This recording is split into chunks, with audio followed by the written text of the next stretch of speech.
বিসমিল্লাহির রহমানির রহিম। সম্মানিত ভিউয়ার্স, সবার প্রতি রইল আমার সালাম। আসসালামু আলাইকুম ওয়া রাহমাতুল্লাহি ওয়া বারাকাতুহু।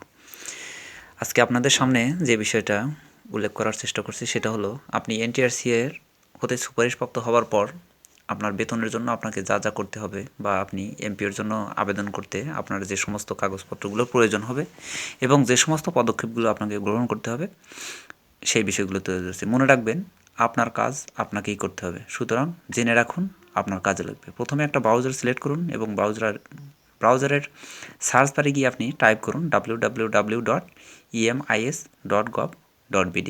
এটা লিখে আপনি সার্চ বক্স অপশনে ক্লিক করুন।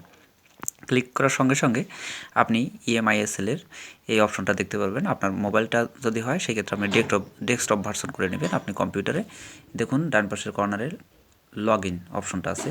এই লগ ইন অপশনের উপরে আপনি যখন ক্লিক করবেন, ক্লিক করার সঙ্গে সঙ্গে আপনার এমপিও কোড এবং পাসওয়ার্ড চাওয়া হবে।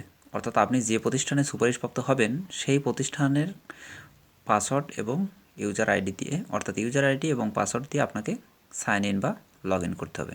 লগ ইন করার পর আপনি যে অপশনটা পাবেন, আপনি এরকম তিনটে অপশন পাবেন, যে HRM, IMS এবং এমপিও। এর মধ্যে থেকে আপনি এমপিও অপশনে ক্লিক করবেন। ক্লিক করার সঙ্গে সঙ্গে আপনি ইএমআইএসএলের এই তথ্যগুলো পাবেন, যেমন new MPO, transfer, BEd scale, upper grade, correction, arrear, এরপরে ইন্ডেক্স ডিলিট, তারপরে অনলাইন অ্যাপ্লিকেশান ইনবক্স, তারপর অনলাইন লিস্ট, অ্যাসিভ।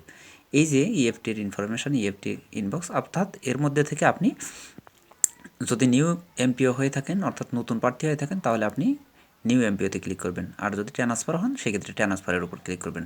আমরা নিউ অপশনে ক্লিক করলাম। নিউ এমপিওতে প্রথমে দেখুন আপনার নাম আছে, যে আবেদনকারীর নাম বাংলা এবং ইংরেজিতে, এরপরে পিতার নাম বাংলা ইংরেজিতে, মাতার নাম বাংলা এবং ইংরেজিতে, এরপর আপনার জন্ম তারিখ, আপনার লিঙ্গ সিলেক্ট করতে হবে, তারপর আপনার ধর্ম, আপনার জাতীয় পরিচয়পত্রের নম্বর, আপনার মোবাইল নাম্বার, আপনার ইমেল এবং নিজ জেলা এবং রিসেন্ট একটি ফটো দিয়ে আপনাকে নেক্সটে ক্লিক করতে হবে। অর্থাৎ এটা হলো প্রথম ধাপের কাজ, কিন্তু 1 নম্বর ধাপ আমাদের কাজ। নেক্সটে ক্লিক করার পর আমরা আসলাম দ্বিতীয় ধাপে। তৃতীয় ধাপে দেখুন লেখা আছে NTRCA এর উত্তীর্ণ প্রার্থী, হ্যাঁ অথবা না, আপনি যে কোনো একটা সিলেক্ট করবেন। এরপর আপনার শিক্ষাগত যোগ্যতা, আপনার শিক্ষাগত যোগ্যতার এখানে আপনার এসএসসি সনদ থেকে আপনার মাস্টার ডিগ্রি পর্যন্ত অথবা তদূর্ধ্ব আপনার যত শিক্ষাগত সনদ আছে, আপনি প্রত্যেকটা সনদের এখানে অর্থাৎ সম্পূর্ণ তথ্য দিতে হবে। তারপর নেক্সটে ক্লিক করলে আমরা তৃতীয় ধাপে যাব। তৃতীয় ধাপে যাওয়ার পর দেখুন আপনি প্রত্যাশিত পদবি, আপনার যদি বিএড স্কেল থাকে সেই ক্ষেত্রে আপনি 16 গ্রেড, আর যদি কলেজ হয় সেক্ষেত্রে তো অন্যরকম। এরপর আপনার প্রত্যাশিত বিষয়, আপনি কোন পদে জয়েন করছেন আপনার পদটা সিলেক্ট করতে হবে। তারপরে আপনার প্রত্যাশিত পে কোড, এরপরে আপনার পেশাগত তথ্য, পদবি, আপনার বিষয়, আপনার কোন ব্যাংকের আওতাধীন, আপনি আপনার বিদ্যালয়ের কোন ব্যাংকে লেনদেন হয়, আপনি সেই ব্যাংকে অবশ্যই একটা অ্যাকাউন্ট খুলবেন, সেই ব্যাংকের নাম এবং আপনার অ্যাকাউন্ট নম্বর। এরপরে আপনার যে গভর্নিং বডির তথ্য, এখানে গভর্নিং বডির যে পরিচালনা পর্ষদের মেয়াদ এবং মেয়াদ উত্তীর্ণের তারিখ বা কত তারিখ পর্যন্ত মেয়াদ আছে। এরপর আপনার নিয়োগ পরীক্ষার তারিখ এবং নিয়োগের তারিখ। অর্থাৎ এইটাই সাধারণত যারা গভর্নিং বডির আওতাধীন নিয়োগপ্রাপ্ত হন তাদের ক্ষেত্রে এই নিচের অপশনটা, এটা আমাদের ক্ষেত্রে প্রযোজ্য নয়। এরপর আমরা নেক্সটে ক্লিক করব। যখন নেক্সটে ক্লিক করব তখন আমরা কিন্তু চতুর্থ ধাপে প্রবেশ করব। এখন চতুর্থ ধাপে আমরা যে সমস্ত বিষয়গুলো পাচ্ছি, এর মধ্যে প্রথমে আমরা দেখতে পাচ্ছি যে চতুর্থ ধাপে যে মহিলা শতাংশ এবং মহিলা কোটা, এরপরে আছে বর্তমান এমপিও শিক্ষক প্রতিষ্ঠানে কতজন আছেন, এরপরে টোটাল ওমেন টিচার্স কতজন আছে সেটা সিলেক্ট এখানে দিতে হবে। এরপরে বিজ্ঞাপন বা সংবাদপত্র কোন পত্রিকায় প্রকাশিত হয়েছে সেই পত্রিকাটা কিন্তু এখানে আপনাকে সংযোজন করতে হবে, অর্থাৎ স্ক্যান কপি দিতে হবে। এরপর আপনার রেজুলেশন, যেমন এখানে পোস্ট ভ্যাকেন্ট, যে পোস্টটা প্রথমে দেখানো হয়েছে সেই পোস্টের একটা রেজুলেশন আছে, সেই রেজুলেশন। তারপর আপনার যে ফরমেশন অফ সিলেকশন, এরপরে রিকমেন্ডেশন, আপনার অ্যাপয়েন্টমেন্ট এবং জয়েনিং, এই সবগুলো দিয়ে তারপরে ডিজি প্রতিনিধি, এটা আমাদের জন্য প্রযোজ্য নয়। এরপরে এখানে নেক্সটে ক্লিক করতে হবে। যখন আমরা নেক্সটে ক্লিক করব তখন আমরা চতুর্থ ধাপ থেকে পঞ্চম ধাপে প্রবেশ করব। এখন পঞ্চম ধাপে যখন আমরা প্রবেশ করছি তখন আমরা যে বিষয়গুলো পাচ্ছি, যেমন মেধা তালিকায় NTRCA আপনার মেধা তালিকা কত আছে এবং আপনার মেধাক্রম এবং উত্তীর্ণের বছর, আপনি কত সালে পাশ করেছেন, কততম ব্যাচ, এখানে সব কিছু কিন্তু উল্লেখ করতে হবে। এরপর আপনার বিষয়ভিত্তিক শ্রেণীর ছাত্রছাত্রী, অর্থাৎ শ্রেণীর বালক বালিকা এবং মোট শিক্ষার্থীর সংখ্যা আপনাকে উল্লেখ করতে হবে। এরপর সংশ্লিষ্ট পদ সংক্রান্ত তথ্য। যদি কোনো অভিযোগ থাকে বা আইনগত ঝামেলা থাকে সেটাও দিতে হবে, এবং অভিযোগ না থাকলে আপনার সেটাও টিক চিহ্ন দিতে হবে।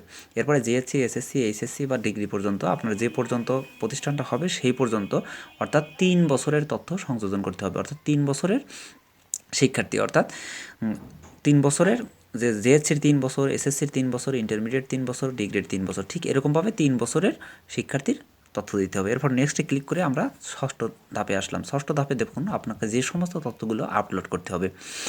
প্রথমে 1 নম্বর আছে যে ইনস্টিটিউট হেড ফরওয়ার্ডিং, যে প্রধান শিক্ষকের অগ্রগায়নপত্র। এরপরে fill up the application form, 3 পৃষ্ঠার যে এমপিও ফর্ম আছে সেই এমপিও ফর্মটা আপনাকে ফিল আপ করতে হবে।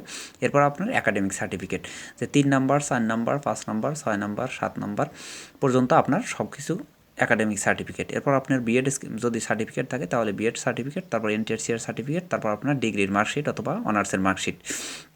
এরপর আপনার অ্যাপয়েন্টমেন্ট লেটার, আপনার জয়েনিং লেটার এবং ব্যাঙ্ক অ্যাকাউন্ট স্লিপ। এই ব্যাঙ্ক অ্যাকাউন্ট স্লিপটা হলো আপনি যে ব্যাঙ্কে অ্যাকাউন্ট খুলেছেন সেই সময় কিন্তু আপনাকে 1000 টাকা ব্যাঙ্কের অ্যাকাউন্টে জমা দিতে হয়। ওই সময় যে স্লিপটা দিবে ওই স্লিপ এবং প্রত্যয়নপত্র আপনাকে সংশোধন করতে হবে।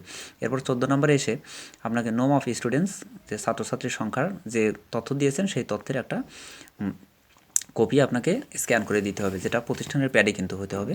এরপরে লাইব্রেরি পার্টিকুলার্স, ল্যাবরেটরি পার্টিকুলার্স, তারপরে টিচার্স স্টাফ প্যাটার্ন, তারপর রেজুলেশন, এরপরে নন রেজাল certificate, last recognition, approval letters, location certificate, resolution form, তারপর original news paper, fill up MPO copy, last MPO copy, first MPO copy, তারপর original recruitment, এরপরে recommendation letter, approval letter, তারপর subject approval letter, class wise student এবং representative, এটার আমাদের ক্ষেত্রে প্রযোজ্য নয়, এবং আদার্স ডকুমেন্টস। আদার্সের মধ্যে আপনার 1 কপি ছবি লাগবে, এবং আপনার যে আনুষঙ্গিক এই আপনি যে ফর্মগুলো পূরণ করেছেন ওর মধ্যে যে সমস্ত তথ্যগুলো পেয়েছেন সেই তথ্যগুলোই আপনাকে সংযোজন করতে হবে। সম্মানিত ভিউয়ার্স, যদি ভিডিওটা ভালো লাগে লাইক, কমেন্ট, শেয়ার করবেন, আর সাবস্ক্রাইব না করে থাকলে অবশ্যই সাবস্ক্রাইব করে রাখবেন পরবর্তী আপডেট পাওয়ার জন্য। সবাই ভালো থাকুন, সুস্থ থাকুন, আল্লাহ হাফেজ।